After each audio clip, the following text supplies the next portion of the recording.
summer several years ago, I got into big trouble simply by going swimming. We were on vacation in one of the big islands off the coast of Greece for our daughter Natalie's birthday. And Natalie had chartered a small boat to take us around the coastline of this island. And we pulled into an inlet, a cove, and we dropped anchor. The water was cold and clear and wonderful. It was so clear you could look down and you could see schools of fish darting this way and that. And you could also see the sandy floor of the bay, of the cove, maybe some 20 or 30 feet below us, it looked like.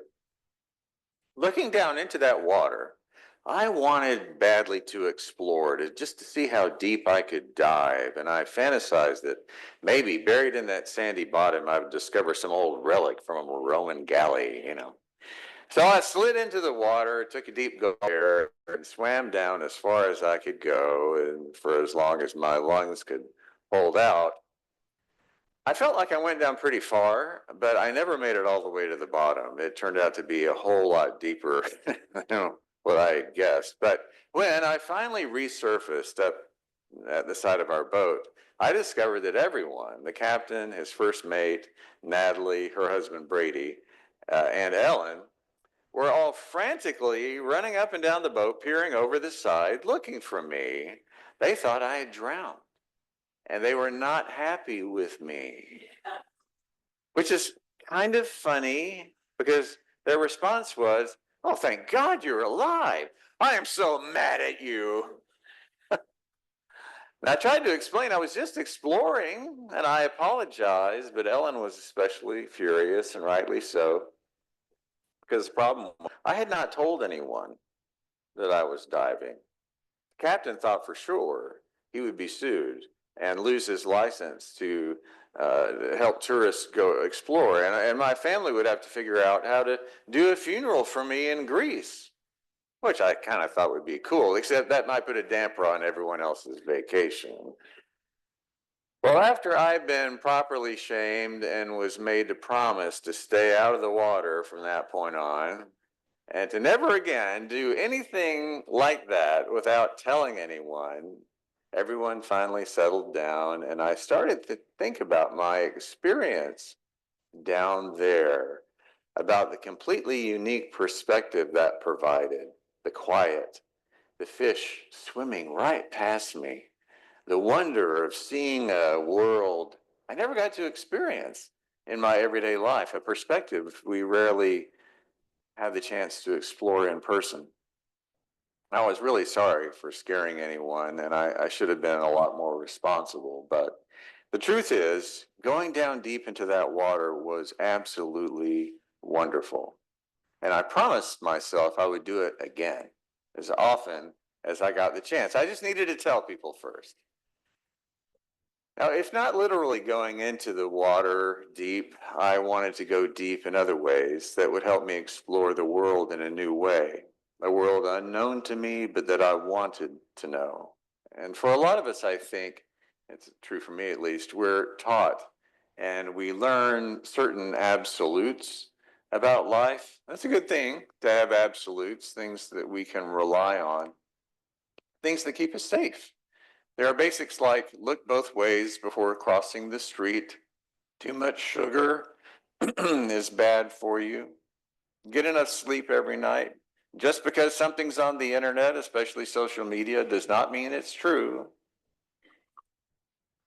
And if someone online or on TV especially is saying something that sounds scary, sounds threatening, maybe something that's going on beyond the norms and the guardrails we rely on to have a healthy functioning in our society.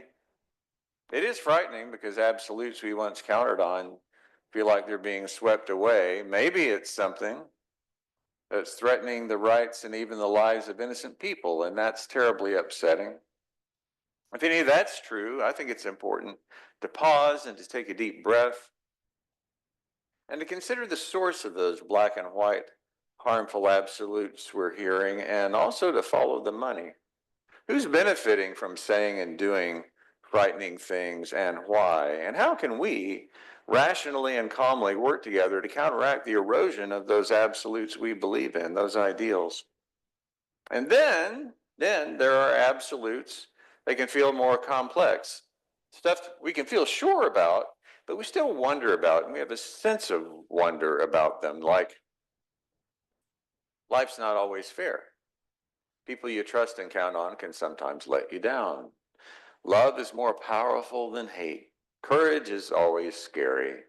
Now, those may be truths that we learn, but they're more complex and elastic because we've all seen what appear to be exception to those rules, so we can wonder. If love is more powerful than hate, for instance, then why do hateful people seem to get away with hating so much? Why does it seem to be so difficult for people to embrace loving our neighbor as a way of life and not just a nice saying that's thrown around, but only when it's comfortable to say it and only when it doesn't require us to risk anything? And then a lot of us, maybe most of us, grew up being taught certain absolutes about our faith, black and white absolutes like God is love. But at the same time, we were learning that absolute. We might have also learned a religious absolute such as we're all created as miserable sinners, and without a certain way of believing in God, that love of God might be withheld from us. And by the way, after you die, you'll go to hell, so change your backsliding ways. Now, we might have grown up with the absolute belief that God only loves and accepts those who go to our kind of church, or those who follow the right doctrines, or who say the right words, or perform the right rituals, or who are 100% straight. And we can learn those things as absolutes without ever really being given the option of questioning them, because questioning anything you're taught in church as an absolute might cause you to be cast out of your faith community or even your family, and you may not be willing to pay that price. That can be a challenging thing for many of us because in order to belong, we can find ourselves always stuck up there on the boat, even as we gaze down into the water and wonder if there's anything to discover in that big, beautiful, mysterious world that's waiting to be explored. Asking ourselves, is life on this boat really all there is? And is it wrong? Is it wrong to take a deep dive? And what happens if I take that chance? Should I tell my family first? Well, as it turns out, yes, if we're talking about a literal boat. Maybe not so much if we're just speaking figuratively. Not only in the Bible, but in many sacred writings and traditions, water plays a really interesting role, a major role. The creation story in the book of Genesis, that begins with water covering everything. The world, just one huge, unending sea. In that creation myth, the breath of God, the Spirit of God, pushes back the water, and that's what creates dry land. In ancient cultures, and that includes the people who developed and wrote the Bible, water represented chaos, the great unknown, while dry land represented clear order, stability, something absolute. And that theme continued. A big body of water was literally fluid, always on the move, always uncontrollable. And below the surface, who knew what was down there? And everyone knew water could be destructive. The Great Flood, the Noah's Ark story, was a refashioning of a much more ancient tale of destruction and starting over again. The ritual of baptism comes from that same idea. Dying to one way of life by going underwater or being splashed with water, in our case, and being lifted back up and reborn to a new way of life. And did you ever wonder why, in that great story about the Exodus, the entire Egyptian army was destroyed by water while the children of Israel crossed safely over the dry seabed? To prove that the power of God was even greater than something as big and scary and powerful as the sea. And only the most foolhardy people ever became sailors because attempting to master the water and the waves resulted in a very high mortality rate. Just like the sailors in the story of Jonah. There's a reason They tossed him overboard as a sacrifice to what they thought were the angry sea gods. In the water, he would die so they could live. Fast forward to the New Testament, Jesus is seen by his disciples to walk on water and to control the wind and the waves in a stormy sea. So what's the point of those stories? Well, on an obvious level, Jesus was not afraid of things in the way most of us are, and he could control what mere mortals could not. So we get the message of that. Water is the great unknown. It can be wild, unpredictable, destructive. You can even die down there, or people might think that you have.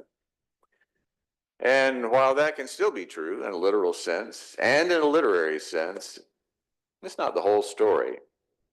It's not even scratching the surface of the water, so to speak.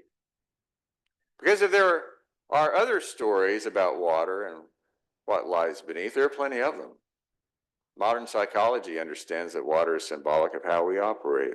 Everything above the surface is what we're aware of in our conscious state, our waking hours, while everything below the surface is our subconscious, the stuff of dreams. Ever wonder why we even use language when we fall asleep, like drifting off or going under? Most of us don't spend much time thinking about our dreams because we're doing well enough just to keep up with the stuff in our waking lives.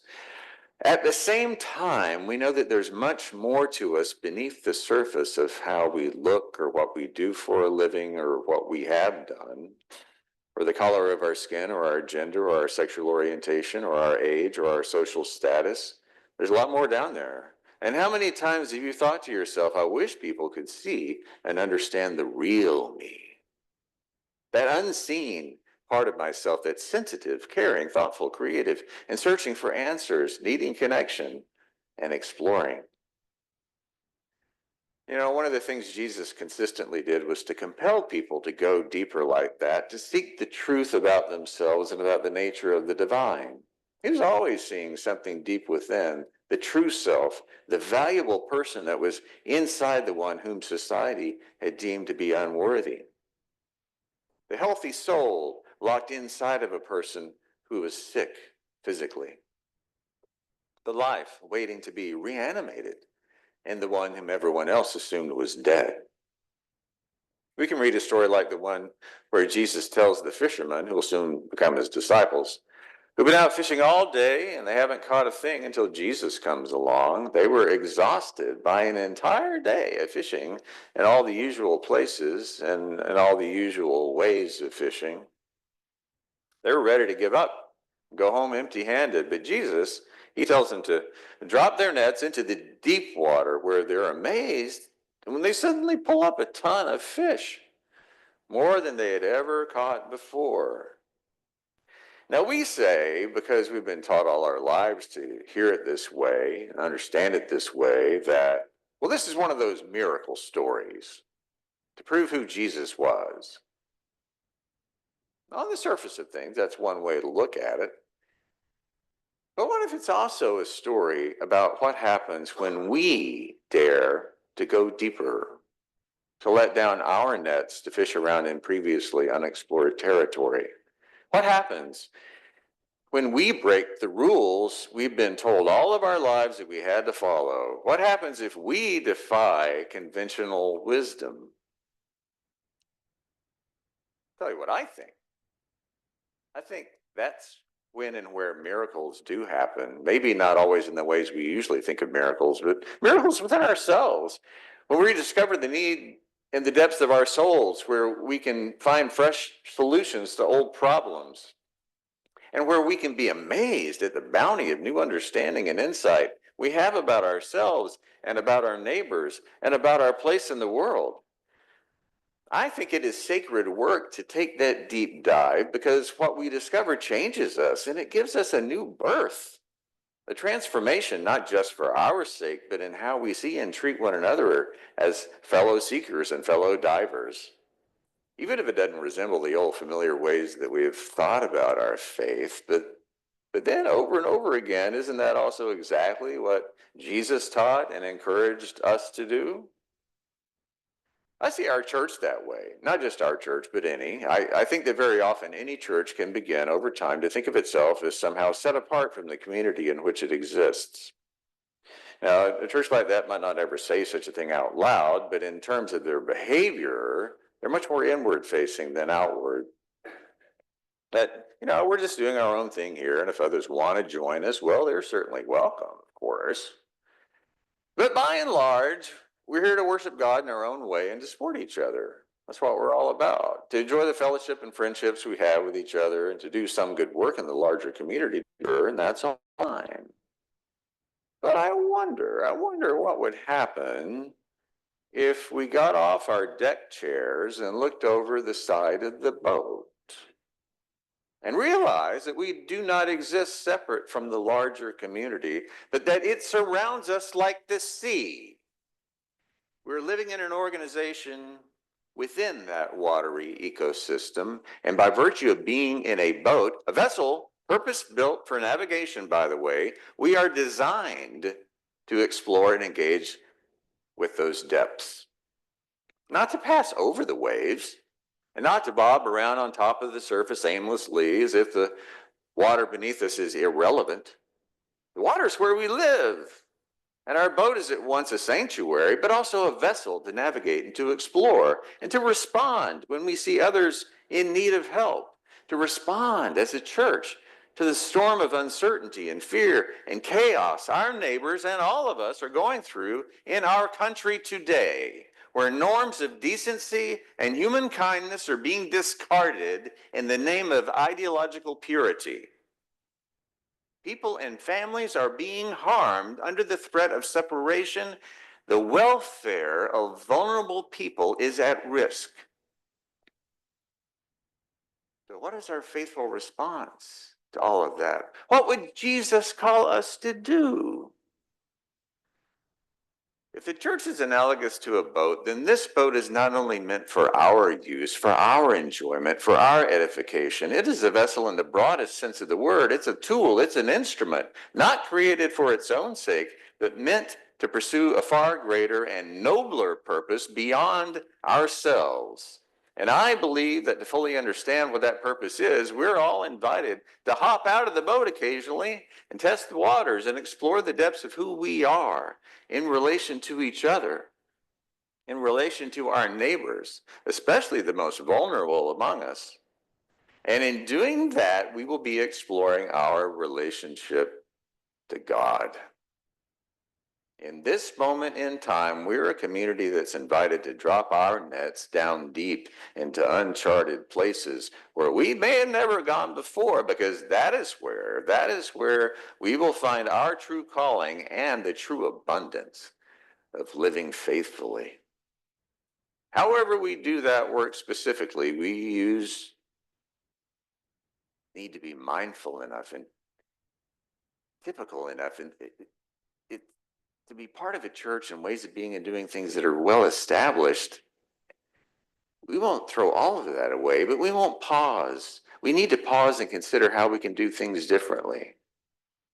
We don't need to discard things that already work well, but to explore new ways that we can serve our community and serve our neighbors, and by serving them in ways we had not considered before, grow our congregation in the process. In fact, we're already intentionally doing just that. There's an old story about two goldfish swimming in a fish bowl. Next to their bowl is another fish bowl, also filled with water, and one goldfish says to the other, "Don't you sometimes wish we could get out of this water that we know and hop over into the next bowl just to see what it's like over there?" And the other goldfish stares at his friend and says, "What's water?" It's always an easy thing to be swimming in the same spiritual water without even realizing it. That story about Jesus and the disciples and the great catch of fish is really about a change in perspective, to see and understand the water we've been swimming in, and to try out the water that we're called to explore, shifting our perspective about what's possible, the abundance of what we can be and what will be if we're willing to try. So I've decided I'm going to take Jesus up on his offer, and even if it takes me away from my old familiar fishing ground, I'm dropping my nets down deep, where I can discover a fresh bounty of compassion and understanding and service to others, where I can be reborn from weariness to energy, from brokenness to wholeness, from complacency to resistance, from death to new life. I'm going to take that leap. And I invite you to join me and learn how we can love and serve our neighbors ever more faithfully in God's love.